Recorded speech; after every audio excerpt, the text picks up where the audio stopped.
Okay, so Mark, what's your full name? Mark Pierce. P-I-E-R-C. Okay, so you're a trainee teacher, is that what you? Yeah. Our official title is an assistant intern for the whole year. Okay, Yeah. and you were with us in the class this morning writing the maths song, which is one of the more challenging songs I've had to do. Okay. So do tell me about how you perceive the process. Oh, so it seemed like the first step was that the kids created the lyrics to the song by collaboratively thinking of what exactly the steps to solving our fraction problem was using a form of 1, which is what the song was about. So they came up with the lyrics by each of them making independent contributions, and then with the democratic approval of the whole class. And then the next step was play an excellent ABC movement game to get everyone a little more loose and ready to embarrass themselves, we could say, but really to come out of their shells.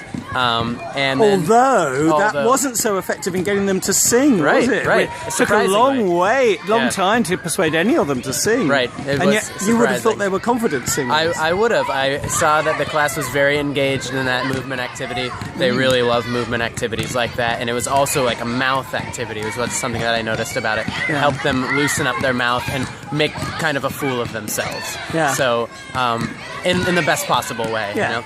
And then the step after that was actually composing the tune, the music, the melodies, the notes to go along with the lyrics. And that took a while to get that going. Yeah, so they had a hard time stepping up to the plate, as you were saying, with singing. Just coming out and singing one at a time.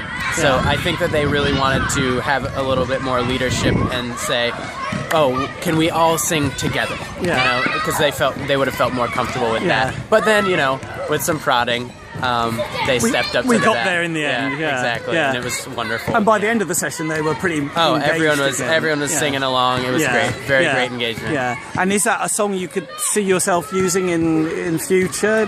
Absolutely. Yeah? Absolutely. Yeah. I think when I move on to have my own classroom, I think 4th graders are all going to be talking about fractions. Yeah. Form of 1 will not escape us.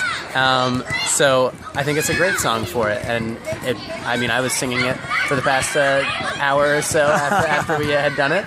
I would have to look at the lyrics again now, but I have the tune in my head, so I think it's very helpful for them to remember. And as a more general point, would you welcome the use of songs within the curriculum to help get points across? Always, absolutely. I think music is definitely a great multisensory way, and it was also kinesthetic at the same time with the activity that you used for the alphabet. But music is a great way to access the other side of the brain and really tie things together, information and art. Really. Yeah. Now you're fairly young, so you can it's not that long since you were in school yourself. Were songs used at all in your education in that way? Would you say? I wish I could say that I remembered songs being used more as kind of mnemonics or recall devices, but I don't think I can say that. No. Really. I think that we had just the basic rote memorization. Remember a fraction or a form of 1 is the same number over the same number, and that's it. There was no easy way to remember it. So this is very helpful, absolutely. Yeah. So you would have liked a few more songs to help you remember Absolutely. things. I certainly love music. So Okay, well thank you, Mark, very you. much. That's great feedback. Awesome, thank you. Here we have some guests now, too.